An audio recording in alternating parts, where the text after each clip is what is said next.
Hello' everyone, এয়া গম পাইছেনে কিহৰ যা যোগাৰ চলি আছে? মানে আজি আমাৰ ঘৰত দাদাৰ হৈ পাঠ এভাগ পঢ়াব। তাৰে বাবে এফালে মই আৰু মা ৰন্ধা কামত লাগি আছোঁ। এফালে মই বনাই আছোঁ পনীৰ আৰু ইফালে উতলি আছে মাটি দাইল। তাৰ পাছত এয়া মোৰ পনীৰ বনোৱা হৈয়ে গৈছে। তাৰ পাছত আকৌ এফালে ভাজিব ল'লোঁ পাপৰ আৰু আনফালে মিক্স চব্জিখন আৰু তাৰ পাছতে সৰু আলুগুটি ভাজি মই গ'লোঁ ৰেডি হ'ব, যিহেতু ভকত আহিব।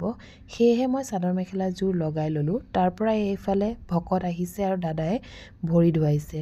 তাৰ পৰা ভকতসকলে চাহ খাই ঘৰৰ যি নামঘৰ তাতে তেওঁলোকে পাঠভাগ কৰিব আৰম্ভ কৰিলে। তাৰ পাছত এয়া সকলো কৰি মেলি তেওঁলোকে প্ৰসাদ খালে।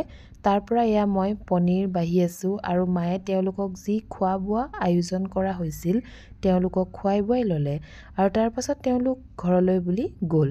তাৰ পাছত ময়ো এইফালে খাই বৈ ল'লোঁ। আজিলৈ ইমানেই আছিল। See you on my next blog. Bye by.